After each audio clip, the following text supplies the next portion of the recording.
So we've already established that there are du'as that change circumstances and there are du'as that change the way that we deal with circumstances. When it comes to hardship, I actually want us to talk about du'as that remove hardship in a tangible sense, and then we can talk about du'as that help us cope with hardship and change our perspective towards them. Now when it comes to these du'as related to hardship, there are du'as we learn from the Prophet ﷺ that are preventative in their nature, and there are du'as that come after the fact. And subhanAllah, of the blessing of Adhkar al-Sabah wal-Masa, the morning remembrances and the evening remembrances, is that they actually include all of these du'as that are preventative in their nature, in relation to pain in this life and punishment in the hereafter. So there are two du'as that have a story behind them that are deeply profound and that should be repeated every single morning and every single evening. The first one is the dua that Uthman radiallahu ta'ala anhu narrates from the Prophet sallallahu alaihi wasallam, that the Prophet sallallahu alaihi wasallam said that a person will not be harmed by anything in the heavens or in the earth if they say every morning and every evening, Bismillahi alladhi la yadurru ma'ismihi shay'un fil ardi wala fis sama' wa huwa as-sami'ul alim. That in the name of Allah, with whose name nothing is harmed on earth nor in the heavens, and He is the all-hearing and the all-knowing. So subhanAllah, when you say Bismillah, you are beginning every affair with the name of Allah subhanahu wa ta'ala, with whose name there is no harm that can coexist. Where Allah is, no harm can be.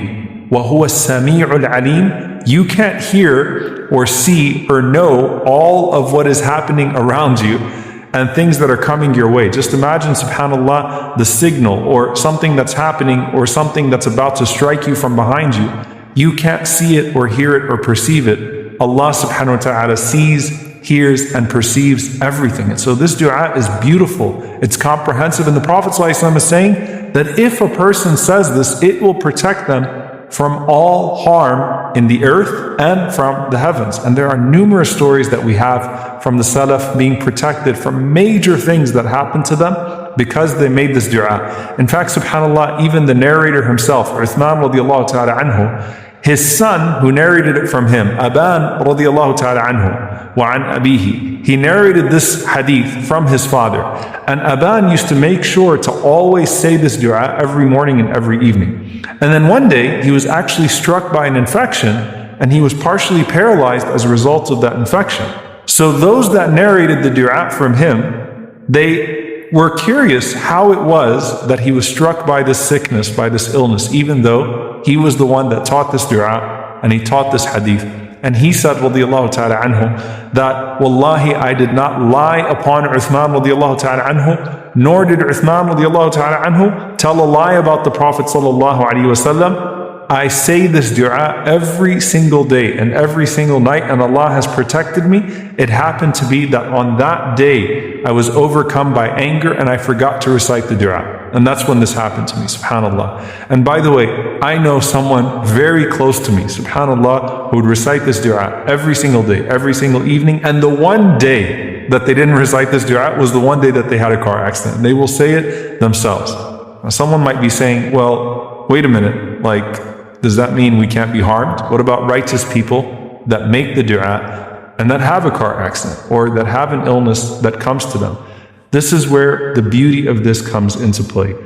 And Imam al-Shawkani rahimahullah, he says that this dua, or this hadith rather, is evidence that these words repel every single harm, no matter what it is, from the one who says them. He will not be afflicted by anything in the night or the day if he says them during the night and the day. However, if a person gets hurt regardless, that is by the will of Allah subhanahu wa ta'ala, and you would certainly know that it was khair. You would certainly know that it was good. If you're saying this dua, then you are asking Allah subhanahu wa ta'ala to protect you, and you have a sure method of protection. And Allah subhanahu wa ta'ala still allows you to be tested and tried with some sort of catastrophe or some sort of hardship, then know that Allah subhanahu wa ta'ala intends for you good through that hardship, so long as you respond with good, just as you began with good, turning back to Allah subhanahu wa ta'ala. So the dua is protection for you from the bad effect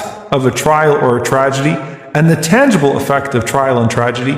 But of course, Allah subhanahu wa ta'ala still will choose to test some of us with some of these trials and tragedies. And that would be khair for us, that would be good for us, so long as we respond in a way that is pleasing to Him. So this is the dua, Bismillahi alladhi la yadurru ma'a ismihi shay'un fil ardi wa la fis sama' wa huwa as-sami'ul alim. You say it 3 times in the morning and 3 times in the evening. Also, Abdurrahman ibn Abi Bakr radiyallahu ta'ala anhuma, he narrates from his father, or he narrates that he said to his father, that, "Oh my father, I heard you making this dua every single morning and every single evening 3 times. You would say, Allahumma afini fi badani, Allahumma afini fi sam'i, Allahumma afini fi basari, la ilaha illa ant, Allahumma inni a'udhu bika min al-kufri wal-faqr, wa a'udhu bika min adhab al-qabr, la ilaha illa ant." So he would say 3 times in the morning and 3 times in the evening, "Oh Allah, grant me health in my body, grant me health in my hearing, grant me health in my sight, la ilaha illa ant, there is no God but you." And then he would say, "Oh Allah, I seek refuge with you from disbelief and poverty, and oh Allah, I seek refuge with you from the punishment of the grave. There is no God but you." So he said, "I asked my father, I see you saying this every single day and night 3 times." And he responded and he said, "I heard the Prophet ﷺ doing the same. وَأَنَا أُحِبُّ أَنْ أَسْتَنَّ بِسُنَّتِهِ." And I love to practice the sunnah of the Prophet ﷺ. So these are 2 du'as that are already in your morning and evening remembrance, and they are preventative of actual hardship coming your way and actual tests and trials coming your way. Now, as for after the hardship, there is no du'a greater than the following du'a. And there's a story behind it as well. Sa'd ibn Abi Waqqas radiyallahu ta'ala anhu, he says that one day during the khilaf of Umar ibn Khattab radiyallahu ta'ala anhu, I walked past Uthman ibn Affan radiyallahu anhu in the masjid, and I gave him salam, and he completely ignored me. So just think about Medina, Sa'd ibn Abi Waqqas, walking past Uthman ibn Affan, saying, "Assalamu alaikum," and Uthman completely ignored him. So he was upset. So he went to Umar ibn Khattab, and he told him what happened, and when Uthman comes to him and he's asked about that, then he says, "You didn't say salam to me. What are you talking about?" Sa'ad says, "Wallahi, I said salam to you." He takes an oath that I said salam to you. And Uthman takes an oath that Sa'ad did not say salam to him. I don't remember this conversation at all. And then after recalling what had happened, then Uthman radiallahu ta'ala anhu sought Allah's forgiveness, and he sought the forgiveness of Sa'ad. And he said that I was preoccupied with this particular dua that I was trying to remember from the Prophet sallallahu alaihi wasallam. And Sa'ad radiallahu ta'ala anhu said, "I will tell you what it was that was preoccupying you and what dua you were thinking about. It is the dua of Yunus alayhi salam. La ilaha illa anta subhanaka, inni kuntu min al-zalimin. There is no God but you. Glorified are you. Truly I was from the wrongdoers." And the Prophet ﷺ said about this dua, فَإِنَّهُ لَمْ يَدْعُ بِهَا مُسْلِمٌ رَبَّهُ فِي شَيْءٍ قَطْ إِلَّا اسْتَجَابَ لَهُ. That no one makes dua to Allah subhanahu wa ta'ala with this dua except that Allah subhanahu wa ta'ala will answer them. And that's why we find in the story of Yunus alayhi salam that after he made this dua, Allah subhanahu wa ta'ala says, وَكَذَلِكَ نُنْجِ الْمُؤْمِنِينَ. And just like that, we rescue the believers as well. We grant relief to the believers as well. So this was not just the relief for Yunus alayhi salam, but the relief that comes to the believers as well. And who is in a more desperate situation than Yunus alayhi salam, swallowed in the belly of that whale, in the bottom of the ocean, in the depth of the night, calling out to Allah subhanahu wa ta'ala with this dua. So the Prophet ﷺ is saying, there is no Muslim that calls upon Allah subhanahu wa ta'ala with this dua except that Allah subhanahu wa ta'ala will answer them. And in that, by the way, is an indication that it's not just the removal of hardship.